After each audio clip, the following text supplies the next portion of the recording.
इसने पहली बार देखी। मैं यहाँ से गुजर रहा था सर, तो बच्चे के रोने की आवाज सुनी। यहाँ आके देखा तो बच्चा रो रहा था और एक लाश पड़ी थी वहाँ, औरत की। रानी भाई बाहर लगे।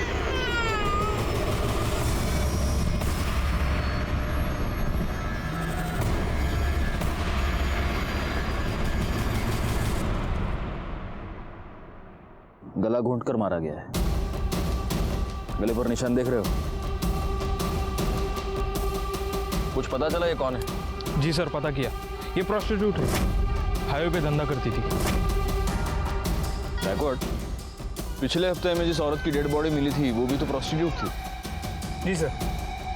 ठीक है, फॉरेंसिक को बुला और इसकी लाश पोस्टमार्टम के लिए भेज दो। सर।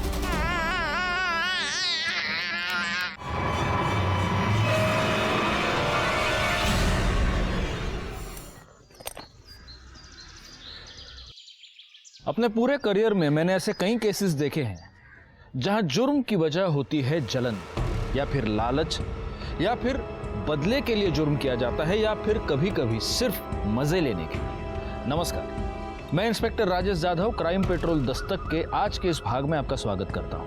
आज मैं आपको जिस केस के बारे में बताने जा रहा हूं, वहां जुर्म की वजह थी एक आदमी की सनक।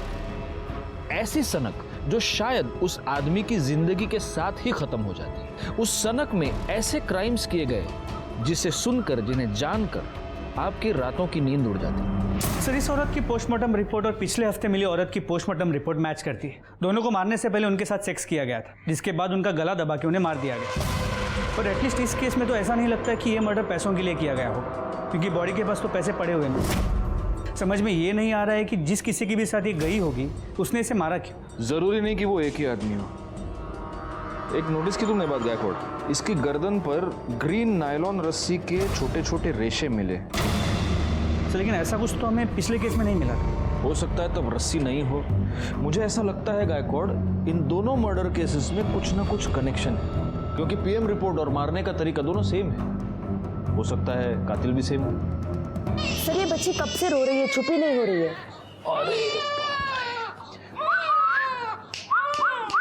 ए सोनू, ए इकडे बघ, इकडे बघ, इकडे बघ। आले आले आले।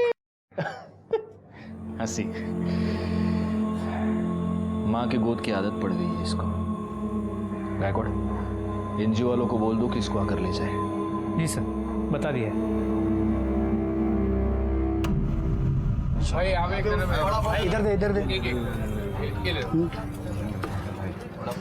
चल चल जल्दी, हाथ चला राजू। हाँ भाई, एक ये देना। अरे जाना दूंगा, एक मांगने आ गया, तू दे दे मेरे को। हे राजू, भिखारी भाव डेली का उसका। अरे बच्चा है, कुत्ता नहीं है। चल बेटा, भूख लगी तेरे को, वड़ा पाव दे उसको, दे वड़ा पाव। ले भाई, और तू क्या? चल काम कर, चल जल्दी जल्दी कर। अरे भाऊ, याद है वृंदा वहिनी का फोन आया था? अरे हाँ, वो मेरा बात हुआ, वो सुबह मिल नहीं पाया ना, बस वही बोल रही थी। और ये क्या है, तू वहिनी वहिनी लगा रखा है, अभी तक लगन नहीं हुआ मेरा और उसका। तो भाव नहीं हुआ तो हो जाएगा ना।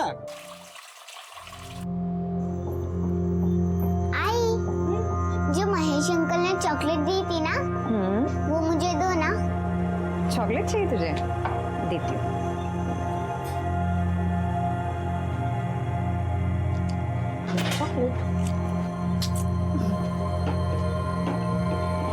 आजकल बहुत ख्याल रख रहा है तुम दोनों का महेश। अच्छा लगता है मुझे महेश, हम दोनों का बहुत ख्याल रखता है। इतना ही ख्याल रखता है तो उसके घर क्यों नहीं चली जाती, यहाँ पे क्यों पड़ी है? और वो महेश एक नंबर का गुंडा है, तुझसे शादी कभी नहीं करेगा। और यहाँ हमारे सर पे बैठने से अच्छा है तो ससुराल क्यों नहीं चली जाती? वहां जा, अपना और अपनी बेटी का हिस्सा मांग। अगर काय बोलती है तू? बहन है वो मेरी, यहाँ नहीं रहेगी तो कहाँ जाएगी? कहीं भी जाए, हमारे घर से निकल जाए, हमें चैन से जीने दे।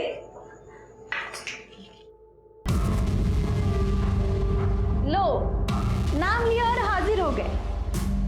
इन्हें लेने आए हो, लेके जाओ, जाओ।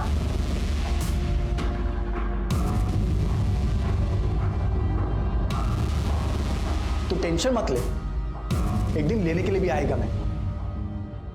तब तक इनके यहाँ रहने से तुम लोगों को तकलीफ नहीं होनी चाहिए, क्योंकि प्रतीक के बाप का घर नहीं है, सिर्फ वृंदा के बाप का भी घर है। देख भाई, ऐसे कुछ नहीं है, बहन है वो मेरी। चुप कर। अगर मेरे को पता चला कि तुमने वृंदा को और प्राची को तकलीफ दी है तो इधर आना जाना लगा रहता है मेरा। तुम दोनों का बराबर हिसाब करेगा। चलता हूं वृंदा।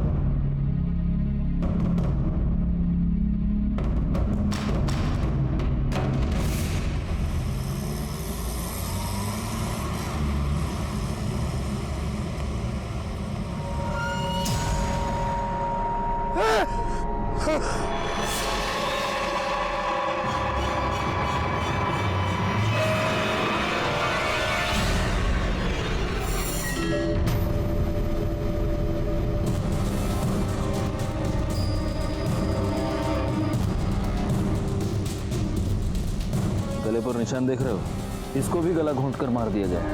मतलब चांसेस है कि ये भी प्रोस्टिट्यूट हो सकती है। अगर ये है तो फिर ये कोई ऐसे सीरियल किलर का काम है जो सिर्फ प्रोस्टिट्यूट्स को अपना टारगेट बना रहा है। मगर वो इन्हें मार क्यों रहा है? क्या मोटिव हो सकता है?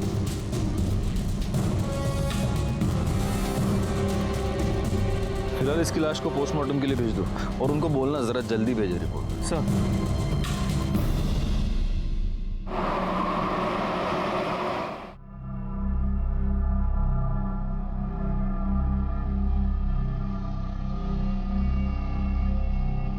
मंग्या की आई कह रही थी आज हाईवे पे एक और औरत की लाश मिली है। चांदनी, हसीना और अब पिंकी। ऑफ कोर्स ये इनके असली नाम तो नहीं होंगे। 3 प्रोस्टिट्यूट्स का मर्डर हुआ है और वो भी हाईवे पर जहां कोई सीसीटीवी कैमरा नहीं है। बहुत ही प्लानिंग से ये सब कर रहा है गायकवाड़।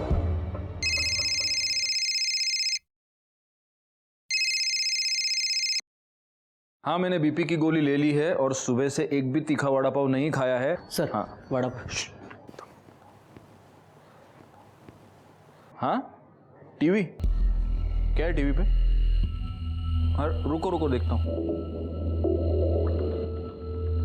हाईवे पर एक के बाद एक 3 देह व्यापार में लिप्त औरतों की लाश मिली है। कातिल बड़े ही चालाकी से अपने काम को अंजाम दे रहा है। पुलिस हाथ पर हाथ धरे बैठी है। तकरीबन 10 दिनों में 3 औरतों का कत्ल हुआ है और पुलिस है कि उनके कान पर जूं तक नहीं रेंग रही है। मैं कैमरामैन आकाश के साथ लाइक खान। काय काम संभली काय सगळी? चलो चलो, टीवी बघतायत। शोभा, ये बताने के लिए फोन किया तुमने मुझे? अरे बाबा, रिपोर्टर अपना काम कर रहा है, मैं अपना काम कर रहा हूँ। हाँ चलो, रखो फोन अभी। हाँ, अरे तुम्हारी कसम, मैंने सुबह से एक भी वड़ा पाव नहीं खाया है। हाँ हाँ चलो, अरे रखो बाबा, रखो। हाँ चलो, ओके ओके बाय। अरे सर, क्या है? अभी तो आपने कसम खाई है। हाँ, तो सुबह से एक भी वड़ा पाव नहीं खाया, ऐसी कसम खाई है मैंने, अभी खा रहा हूँ। सर, हाँ, पिंकी की पोस्टमार्टम रिपोर्ट। सर, फिर से वही, मारने से पहले उसके साथ सेक्स किया गया था और गले पे ग्रीन नायलॉन की रस्सी के रेशे मिले। मतलब मर्डर वेपन एक ही है, ग्रीन नायलॉन की रस्सी। एक काम करो, हाईवे पर सिविल में पेट्रोलिंग बढ़ा दो। इससे पहले वो किसी और का खून करे, हमें उसे पकड़ना ही होगा। तू भड़क क्यों रहा है? अरे भड़कू नहीं तो और क्या करूं? तू काम पे लगी और मेरे को मालूम तक नहीं। अरे मैं तुझे बताने वाली थी, तुम्हें छुपाकर नौकरी थोड़ी करती हूँ मैं। अरे मेरे को ये समझ में नहीं आ रहा कि तेरे को नौकरी क्यों करनी है? तेरे को देता है ना मैं सब, तेरी बेटी का भी ख्याल रखता है मैं। मुझे पता है कि तू ख्याल रखता है, लेकिन मैं नौकरी प्राची के लिए कर रही हूँ। जिधर पे तू काम पे लगी उधर का सेट कैसा है? अरे अच्छा आदमी है वो, तू परेशान मत हो। अच्छा, मुझे लेट हो रहा है, मैं चलती हूँ, ठीक है? ठीक है। ये देखिए मैडम, ये बहुत प्यारी साड़ी है जी।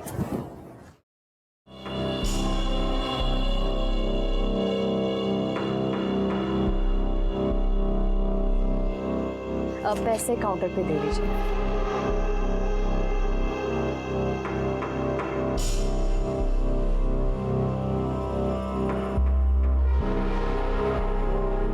एक बात कहूँ?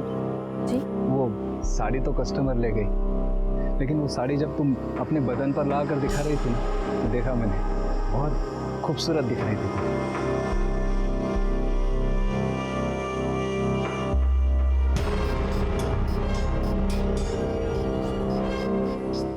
वैसे सोचता हूँ वैसी सेम साड़ी तुम्हें एक गिफ्ट दे दूँ, पर अगर मैं तुम्हें साड़ी गिफ्ट दूंगा तो तुम्हें भी तो मुझे कुछ देना पड़ेगा ना, समझ रहे हो ना? पगार भी बढ़ा दूंगा।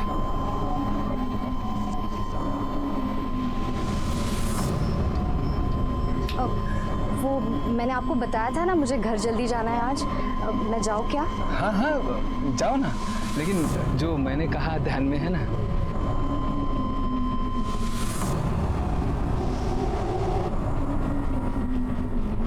महेश, कितने बार बताऊं मैं तुम्हें, उस सेठ के साथ मेरा कोई चक्कर नहीं है। मैं बस अपने काम से काम रखती हूँ। देखा तेरा काम से काम में कैसे दांत फाड़ फाड़ के हंस रही थी तू। वो कुछ नहीं है महेश। वो खुश था क्योंकि मैंने आज सेल अच्छी की थी। वो बस मेरी तारीफ कर रहा था। देख, तू अगर मेरे को धोखा देगी ना तो मैं महेश, मैं तुम्हें धोखा क्यों दूंगी? मैं हमेशा तुम्हारे साथ रहूंगी, कहीं छोड़ के नहीं जाऊंगी तुम्हें। सच्ची? हाँ।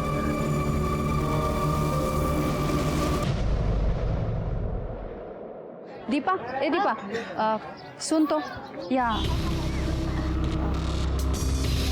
देख दीपा, अच्छी तरह से बता रही हूँ, तेरी वो विधवा ननद वहाँ गली में उस महेश के साथ गुलछर्रे उड़ा रही है। अच्छा दिखता है ये? आखिरी बार समझा रही हो? ये सब यहाँ नहीं चलेगा, अच्छे से समझा दो उसको। बहुत हो गया अभी, और नहीं सहन कर सकती मैं। बहुत सही। दीपा, अरे मेरी बात सुनो, इतनी छोटी बच्ची लेके कहाँ जाएगी ये? जहाँ जाना है जाए, और वो है ना उसका यार महेश, वो देख लेगा। दीपा मेरी भांजी है वो। चलो बेटा, हो गया। अरे वो छोटी बच्ची है। चलो चलो चलो, बहुत हो गया, बहुत सुन लिया मैंने। दीपा मेरी बात सुनो, मैंने बहुत सुन मेरी लिया। बहन है ये। बिल्कुल। दीपा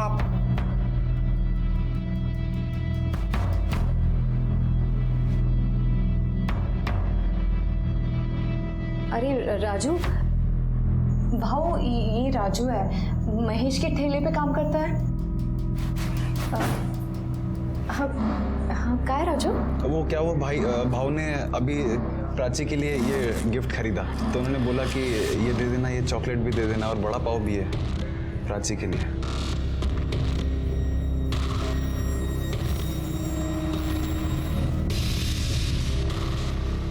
मैं चलता हूँ। चलता हूँ। देखा, अब ये और इसका यार हमें हमारे घर से कब निकल देगा ना, पता भी नहीं चलेगा। बहुत हो गया ये।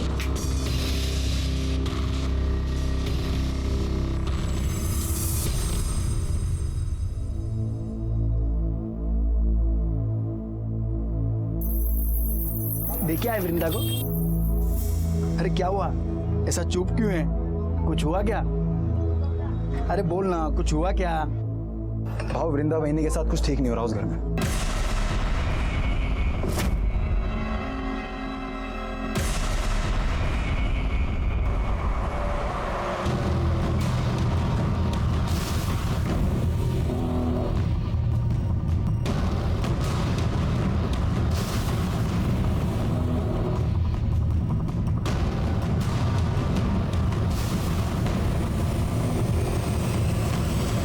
कितनी अच्छी फिल्म थी ना? हाँ। कितने दिनों बाद ऐसे बाहर निकले हम लोग। कितना अच्छा लग रहा है। वरना तुम्हारी बहन, उसने तो जीना हराम करके रखा है हमारा। तुम क्यों सोचते हो उसके बारे में ऐसे? महेश, अरे मार क्यों रहा है इनको? अभी तो सिर्फ थप्पड़ मारा है, इसके आगे सोच भी नहीं सकता कि मैं क्या करेगा। समझा दे तेरी बाइकों को कि अगली बार वृंदा के सामने ऊंची आवाज में बात हुई की ना, काट के इधर ही गाड़ देगा मैं तुम दोनों को, समझा ना?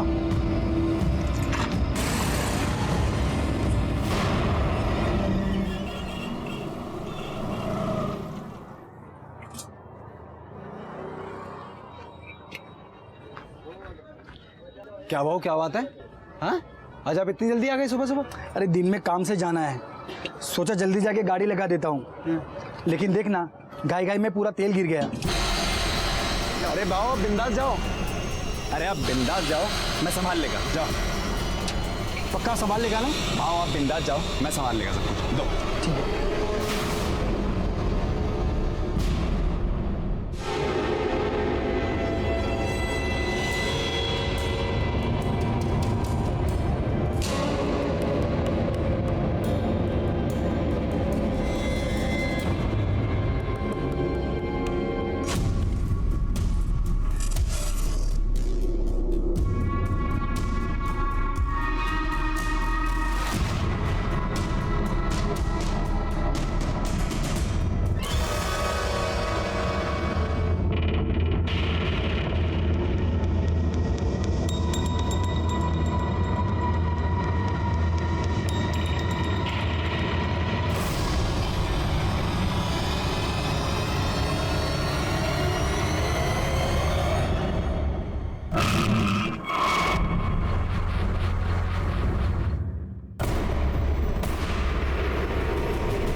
वालों को इन्फॉर्म करो कि बच्चे को लेकर जाओ। सर क्या लगता है उसे सीरियल किलर का काम होगा?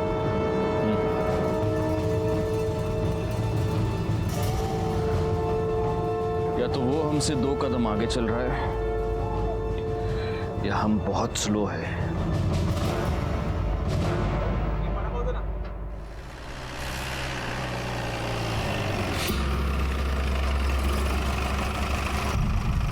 क्या हुआ सर, यहाँ क्यों रुके? दिमाग काम नहीं कर रहा। वडापाव खाते गायतोंडे सगळ्यांसाठी वडापाव सांगा हां, आणि माझ्यासाठी एक्स्ट्रा चटणी आणि मिरची। अरे सर आप ये क्या कर रहे हैं? आपके लिए वड़ा पाव मना है, वो भी तीखा। मेरे लिए थोड़ी है, तुम्हारे लिए मंगा रहा हूँ। आओ। वड़ा पाव बन। हाँ, और एक में थोड़ा ज़्यादा चटनी डालना और मिर्ची भी देना। हो सर, ठीक है।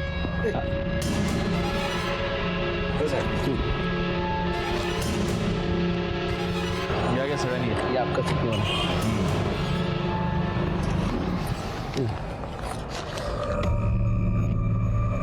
गायकवाड़, इस औरत के गले पर जो रस्सी के निशान थे उसमें भी अगर हमें वो ग्रीन रस्सी के ट्रेसेस मिलते हैं और अगर इस औरत के साथ भी मारने से पहले सेक्स किया गया है तो ये कंफर्म उसी सीरियल किलर का काम है। और शायद इस सीरियल किलर को पता चल गया कि हमने ये सायन पनवेल हाईवे पे पेट्रोलिंग बढ़ा दी, इसलिए उसने अपना अगला शिकार ये पनवेल खपोली हाईवे पे ढूंढा है। लेकिन अगर ऐसा है तो इसका मतलब ये कि वो आदमी यहीं का आसपास का लोकल आदमी है, इसीलिए उसे हमारी हर मूव के बारे में पता चलता। पैसे दिले? चलो चलो बैठो बैठो।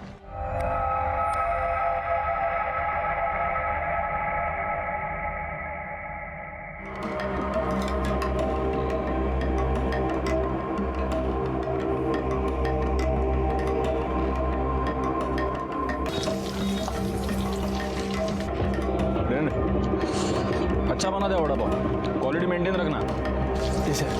वड़ा पाव महेश, वड़ा पाव।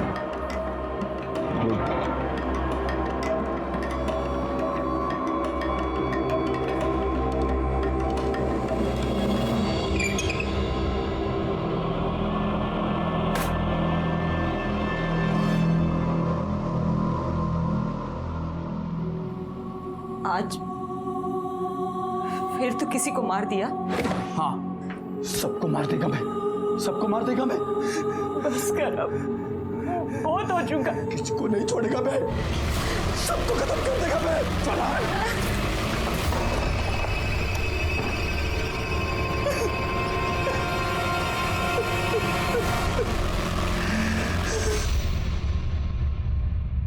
सर ये जो लास्ट बॉडी हमें मिली है, सुना है इसका नाम रानी है, लेकिन हो सकता है कि ये भी गलत नाम हो। और इसके साथ भी मर्डर से पहले सेक्स हुआ है और इसकी गर्दन पर भी ग्रीन नायलॉन रस्सी के ट्रेसेस मिले हैं ना। मैं तुमको कह रहा हूँ गायकवाड़, इन चारों का खून एक ही रस्सी से एक ही आदमी ने किया है। लेकिन सर डीएनए रिपोर्ट के मुताबिक इन चारों औरतों में जो सीमन सैंपल मिले हैं वो अलग अलग है। मतलब सेक्स वर्कर होने की वजह से इन्होंने शायद सेक्स किसी और आदमी के साथ किया है और इन्हें मारा किसी और आदमी ने।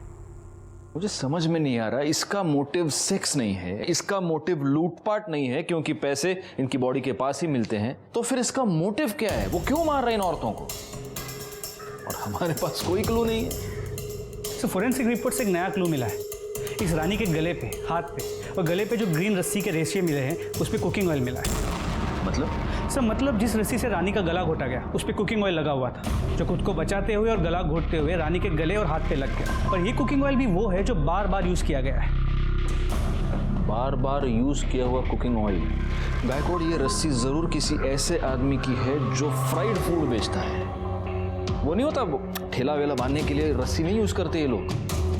एक काम करो, पनवेल से लेकर कामण के बीच में जितने भी ये वड़ा पाव वाले, भजिया वाले, चाइनीज वाले, ये फरसाण वाले, जितने भी ठेले वाले, उन सब के ठेले चेक करो और देखो कहीं पर ग्रीन नायलॉन की तेल लगी हुई रस्सी मिलती है क्या। लेकिन सर सिर्फ पनवेल में ही 500 से 600 ठेले हैं। हमारे पास दूसरी कोई चॉइस है? अंग्रेजी में एक बहुत अच्छी कहावत है Gaikwad, beggars can't be choosers.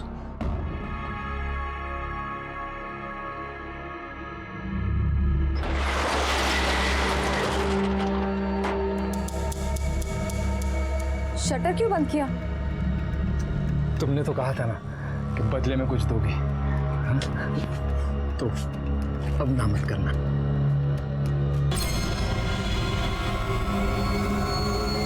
देखो देखो मैं चिल्लाऊंगी।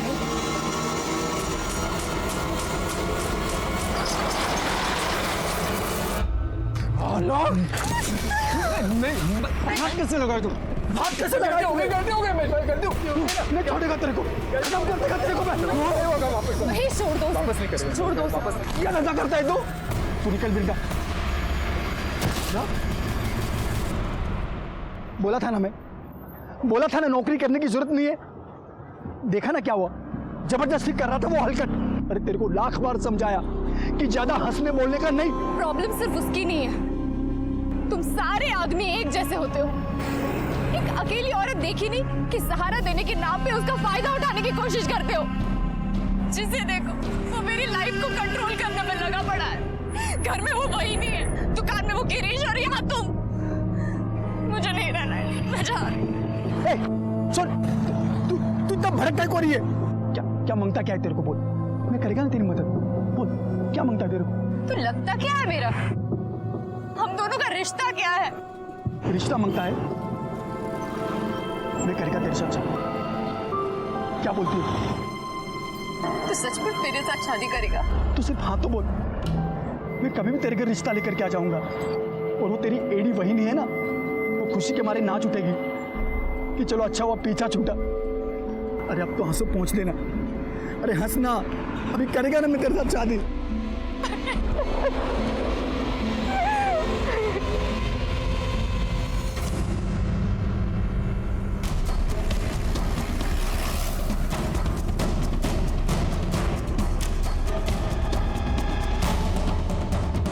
ये रस्सी कहाँ से आई तुम्हारे पास?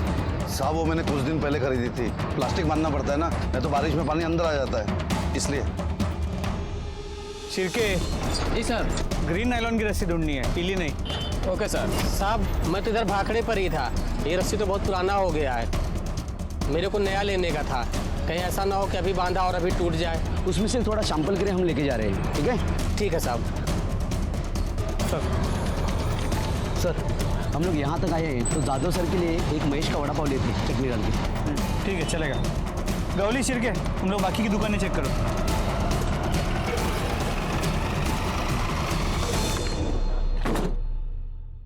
सर ये तो बंद है। किधर?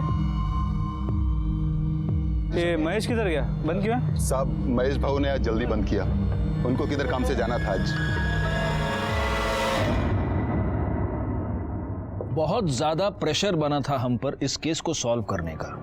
समझ नहीं आ रहा था क्या करें, क्योंकि इस केस में कोई भी सॉलिड लीड नहीं थी हमारे पास। कहने को इंफॉर्मेशन तो बहुत थी, लेकिन उसके आधार पर किसी भी नतीजे पर पहुंचना मुश्किल था, सिवाय इसके कि एक सीरियल किलर था जो हाईवे पर एक के बाद एक सेक्स वर्कर्स का खून कर रहा था।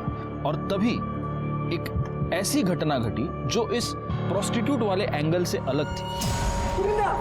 वृंदा?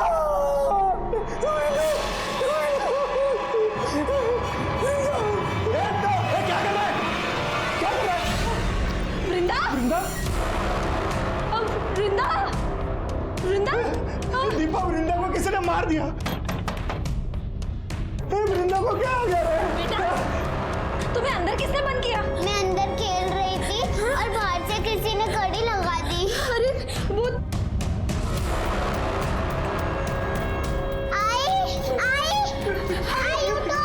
आई को क्या हो गया? आई उठो। महेश ने मारा होगा। महेश ने वृंदा को मार दिया। अरे कोई आओ, अरे आओ देखो क्या हुआ। अरे महेश ने मार दिया वृंदा को। अरे तुम देख क्या रहे हो? फोन लगाओ पुलिस को। अरे महेश ने मार दिया वृंदा को, उसको देखो। पुलिस को फोन करो। Hello police station.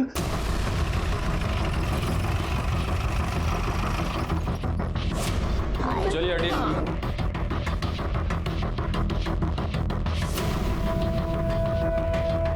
इनको बाहर निकालो सबको। इधर आप भी पीछे हो जाइए।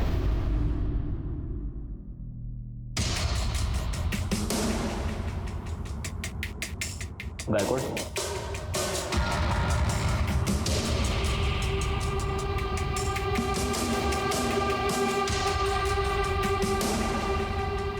एक काम करो गायकवाड़, पंचनामा करो और बॉडी को पोस्टमार्टम के लिए भेज दो और फॉरेंसिक टीम को भी बुला लो।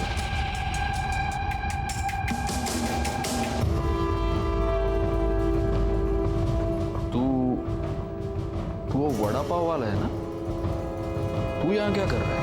साहब, इसी ने मारा वृंदा को। हम घर आए तो ये यही था।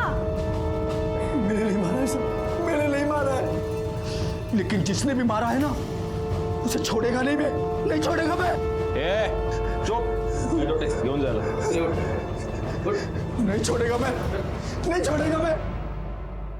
मैंने पहली बार वृंदा में ही देखा कि माँ क्या होती है। उसने अपनी इज्जत भी संभाली और अपनी बच्ची के लिए खड़ी भी रही। मैं बोला उसको सब खर्चा दूंगा मैं, फिर भी अपनी बेटी के लिए उसने नौकरी की और उस हरकत गिरिश के वहां वो नौकरी पे लग गई। इतनी अच्छी लगती थी वृंदा तो उसको मारा क्यों? मैंने नहीं मारा साहब उसको, लेकिन जिसने भी मारा होगा ना साहब उसको नहीं छोड़ूंगा मैं। अच्छा, तो उसका भाई, उसकी भाभी सब झूठ बोल रहे हैं। तू वृंदा को परेशान करता था, उसको धमकी देता था। मैंने वृंदा को धमकी नहीं दी थी साहब। मैंने प्रतीक और दीपा को बोला था कि उसको परेशान ना करें। मैंने वृंदा को सिर्फ इतना ही बोला था कि किसी के भी साथ ज्यादा हंसने बोलने का नहीं। अच्छा, क्यों नहीं हंसने बोलने का? मतलब तू कुछ भी कर सकता है, वो कुछ नहीं कर सकती, क्यों? ऐसा नहीं है साहब, दूसरों का छोड़ो, मैं वृंदा को हाथ भी नहीं लगाया था और शादी से पहले साथ में सोना तो दूर की बात, मैं तो प्यार करता था उससे, शादी बनाने का था, इसीलिए उसके घर पे मैं उसका हाथ मांगने के लिए गया था, लेकिन मेरे पहले वो वहां पे मरी पड़ी थी।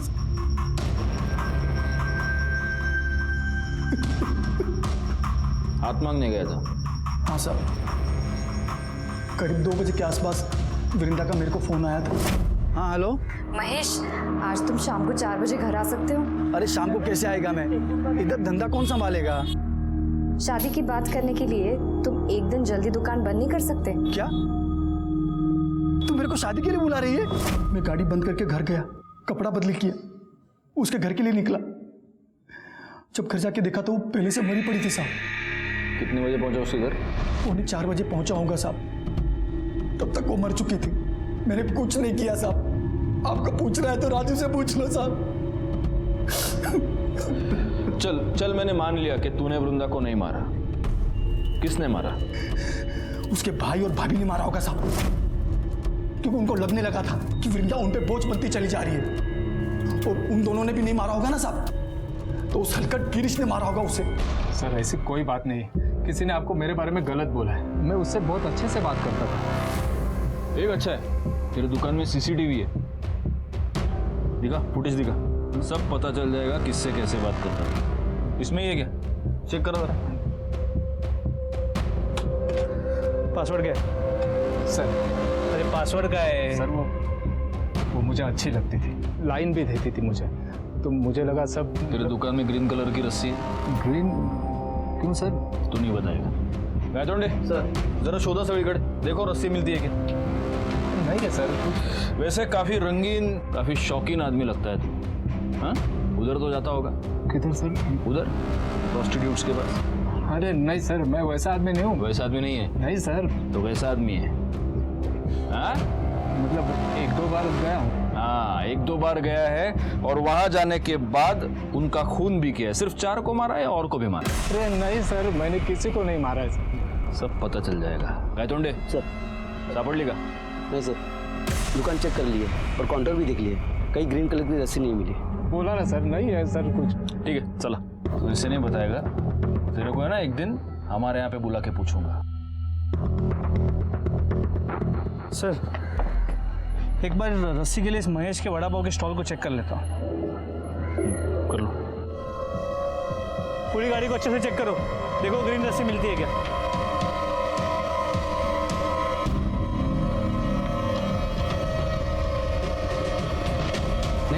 नहीं है सर। सर, वृंदा की पोस्टमार्टम रिपोर्ट, इसके मुताबिक वृंदा के गले पे भी नायलॉन के ग्रीन कलर के रस्सी के ट्रेसेस मिले।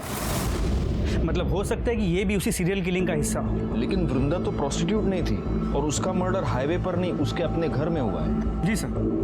सर, हमने महेश के कॉल रिकॉर्ड्स को चेक किया, वो सच कह रहा है। वृंदा ने उसे 2 बजे फ़ोन किया था और वृंदा के पोस्टमार्टम रिपोर्ट के मुताबिक उसकी मौत दोपहर 2 और 3:30 के बीच हुई है। महेश के मोबाइल लोकेशन के मुताबिक इस दौरान वो अपने घर पे था।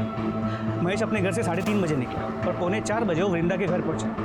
वृंदा के भाई प्रतीक ने हमें 3:55 को फ़ोन किया था और हम वहाँ 4:15 बजे पहुंचे। सर ये सब देखते हुए मुझे लगता नहीं है कि महेश ने वृंदा को मारा होगा। और सर हमने महेश के वड़ा पाव की गाड़ी को भी चेक किया, वहाँ पे हमें कोई ग्रीन कलर की रस्सी नहीं मिली। वो तो रस्सी है गायकवाड़, वो तो गायब की जा सकती है, हटा दी जा सकती है। एक काम करो, महेश के साथ वो जो लड़का काम करता है उसको उठाओ, वो हमें बताएगा वहाँ रस्सी थी या नहीं, और अगर थी तो अब कहाँ है। साहब महेश भाव तो बहुत अच्छे आदमी है साहब, कितना मदद किया, मेरा काम दिया, मेरे को खोली दिया इधर मेरे को, मैं उनकी वजह से हूँ यहाँ पर। अरे लेकिन एक बात बता, ये तेरा महेश भाऊ दिमाग से एकदम सटका हुआ आदमी है, कितना गुस्सा आता है उसको। अभी देखना, गुस्से गुस्से में मार दिया ना वृंदा को। साहब महेश भाव नहीं मार सकते वृंदा वहीनी को साहब। ठीक है ठीक है ठीक है, जा तू। अरे राजू सुन, इधर आ ना, इधर। हाँ साहब। मेरे को एक बात बता, उस दिन गाड़ी बंद करके तू किधर गया था? मैं अपनी खोली में गया सर, बंद किया, खोली में चला गया। तो रस्सी लेके गया तू? रस्सी? ऐसे घबरा क्यों रहा है? मेरे को रस्सी के बारे में पूछ रहा हूँ, सांप के बारे में नहीं पूछ रहा। नहीं घबरा नहीं रहा सर मैं। कौन सी रस्सी? रस्सी रे, वो तुम लोग ठेला वेला बांधने के लिए रस्सी, बारिश वारिश आती तो टपरी बांधने के लिए रस्सी यूज करते ना, वो लेके गया तू? वो तो साहब वो रस्सी नहीं मिल रही, वो तो मिल नहीं रही, तो तुम ढूंढा नहीं? मैं पूछा साहब आसपास के, मैंने दुकान वाले से भी पूछा, मैंने ठेला लगाते हैं ना उनसे ही पूछा मैंने, किसी को मालूम ही नहीं साहब बस रस्सी कहाँ गई। क्या बात कर रहा है गायकवाड़, एक गरीब आदमी की रस्सी गायब हो गई, क्या कर रहे हो गायतोंडे? रस्सी गली, चल ठीक है देखते। ये जरूर हमसे कुछ छुपा रहा है। एक काम करो, 24 घंटे तावड़े को इसके पीछे लगा दो, और तब तक इस रस्सी के बारे में महेश से पूछते। रस्सी तो गाड़ी में होगी ना साहब, उधर ही तो थी। तुझी गाड़ी चेक के लिए हमें क्या नहीं है? साहब उधर ही थी, मैंने कल सुबह ही देखा था, उधर ही पड़ी थी गाड़ी में। पक्का उधर ही थी? हाँ साहब, लेकिन आप लोग मेरे से रस्सी के बारे में क्यों पूछ रहे हो साहब? रस्सी पे तेल गिरा था। तो साहब इतना फ्राई करते तो रस्सी पे तेल तो गिरेगा ना साहब।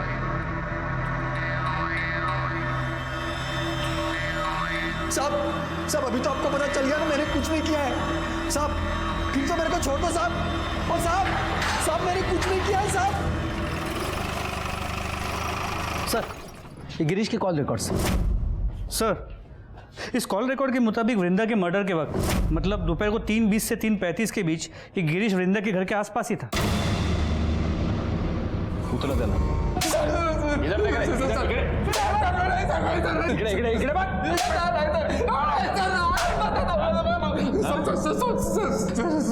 सब सच बता रहा हूँ सर। बोल। मैं कल गया था वृंदा के घर सर। हाँ, उससे माफी मांगने गया था और उसे वापस जॉब के ऑफर देने, क्योंकि वो मुझे अच्छी लगने लगी थी, उसको मिस कर रहा था सर मैं। पर मैं जब उसके घर के पास पहुंचा तो मैंने एक आदमी को वहां से भागते हुए देखा। दरवाज़ा खुला था सर, जब मैं अंदर गया तो देखा वृंदा जमीन पर मरी पड़ी है। मैं बहुत डर गया था सर, इसीलिए पहले झूठ बोला। सर मिर्ची लेके आओ, मिर्ची। ये अभी मिर्ची खा के ही सच बोलेगा। अरे सर आप मिर्ची क्या, मुझे गोली भी मारेंगे तो मैं यही बोलूंगा सर, क्योंकि यही सच है। तूने किसी को भागते हुए देखा? किसको देखा?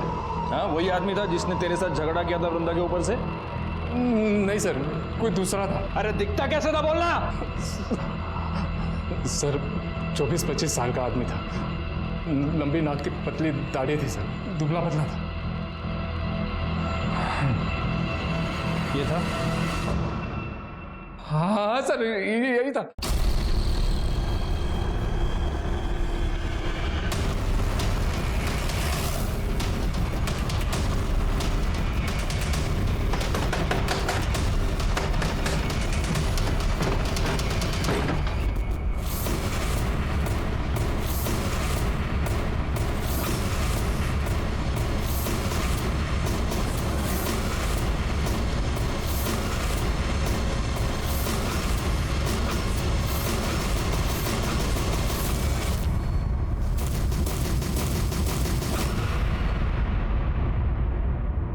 साहब मैंने मारा साहब, मैंने मारा वृंदा बहनी को साहब। वो दिन जब बाबू दुकान बंद करके गया था, मैं रस्सी लेके बहनी के उधर चला गया था साहब मैं। अरे राजू तू? मालूम है, भाव का इंतजार कर रहे थे ना। अरे वो आज रोज की तरह थोड़ी ना आएंगे, आज तो सज धज के एकदम टिप टॉप बन के आएंगे वो। अभी तो उन्होंने बड़ा पाव भेजा आपके लिए। अच्छा भला एक गिलास पानी दे ना। हाँ, देते हैं, आती है ना।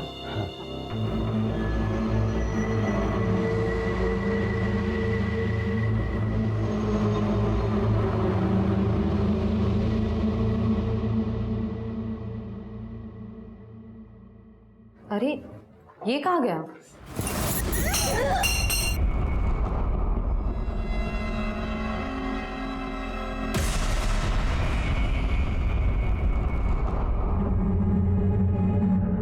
क्यों मारा वृंदा को? साहब मेरे को मालूम था साहब कि महेश भाई के आगे पीछे कोई नहीं है साहब। तो मेरे को लगा कि अगर महेश भाई वृंदा बहनी के खून के इल्जाम में अंदर हो गए तो पूरा ठेला मेरा हो जाएगा साहब। चल ठीक है, मैंने मान लिया वृंदा को तूने ये वड़ा पाव की गाड़ी की लालच में मारा। उन 4 औरतों को क्यों मारा? नहीं साहब मैंने नहीं मारा 4 लोग, मैंने नहीं मारा साहब। मैं क्यों मारूंगा? झूठ बोल रहा है। अरे साहब मैं झूठ नहीं बोल रहा, मैं तो सच बोल रहा हूँ। अभी महेश भाव ने मारा। मेरे को मालूम है साहब, वो रस्सी लेके हमेशा जाते थे सर किधर को भी। मैं सोचता था किधर जा रहे रस्सी लेकर, एक दिन तेल गिर गया उसके ऊपर साहब। वो निकले, मैं उनके पीछे पीछे गया और मैंने अपनी आंखों से देखा था। उस दिन मेरे को मालूम चला था कि हाईवे पे जितनी भी धंधे वाली मरी है उनको भाव ने मारा। मेरे को तभी आइडिया आया साहब। मेरे को लगा कि मैं उस रस्सी से मैं। अरे तो तेरे को ये आइडिया नहीं आया कि अगर तू ये बात हमको बताता तो महेश वैसे भी अंदर जाता, फिर सारा धंधा तेरा हो जाता? ये समझ में नहीं आया तेरे को? साहब मेरी मद्दी मारी गई थी। मैं साहब मेरे को लगा कि हो जाएगा। मैं पागल आदमी, गरीब आदमी, मेरे को लगा साहब मैं सच कह रहा हूँ साहब।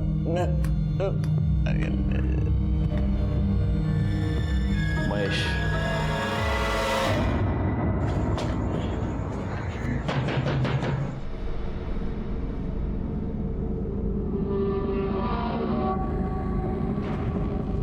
मेरे को मालूम था ये दिन जरूर आएगा, पर महेश का भी मेरी बात सुना ही नहीं।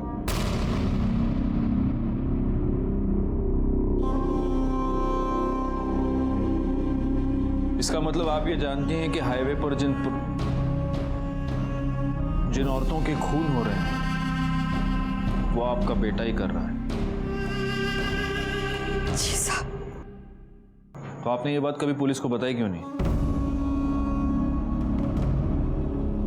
अब बेटा है मेरा, मैं कैसे बता दे?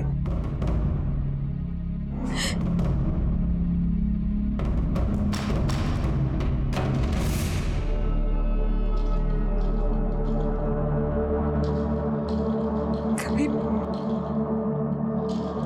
मैं भी इनमें से एक थी। इसको मालूम चल गया, तब से मुझसे नफरत करता है। क्या कर रहा है महेश? सब कुछ मालूम है ना तुझे, फिर क्यों शादी करके उस लड़की की जिंदगी बर्बाद कर रहा है? चुप कर, उसके लिए मैं है, वो तेरी तरह नहीं है। वो मर भी जाएगी ना तब भी खुद को नहीं बेचेगी। और एक तू है, चल जान देना, तू क्या समझेगी साली? तू हमेशा मेरे को बोलता रहता है ना, हाँ? पर तेरे को मालूम है कि मैंने धंधा काय को शुरू की? अस्पताल में था, डॉक्टर बोला अगर इसकी जान बचाना है तो इंजेक्शन लगाना पड़ेगा। बहुत महंगा था इंजेक्शन, मैं नहीं खरीद सकती थी। अरे मैं ये नहीं करती ना तो तू मर जाता। अरे तू मर जाने देती, धंधे वाले की औलाद तो नहीं बुलाते मेरे को। इन सबको भी मेरी वजह से मारता है। आपसे नफरत करता है मतलब वो सेक्स वर्कर्स से नफरत करता है, इसीलिए ये सब कर रहा है। आपने उससे छोड़ा तो वो आया था घर पे। क्या कर रहा है?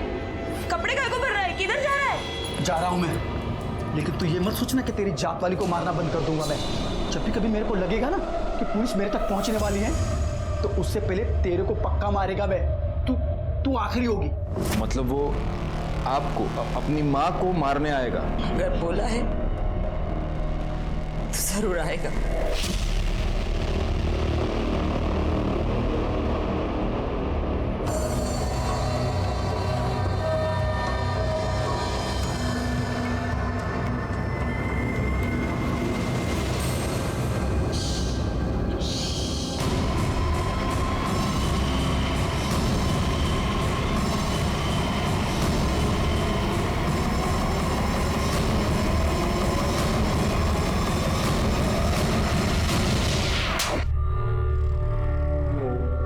12 साल का हुआ जब मेरे को मालूम पड़ा कि मेरी आई क्या काम करती है। तुझे पता है तेरी आई क्या काम करती है?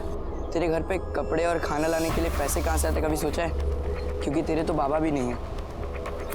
मुझे इतना पता है कि मेरी आई काम करती है, तो फिर काम करके ही आते होंगे। देखना है तुझे? चल तुझे दिखाता हूँ।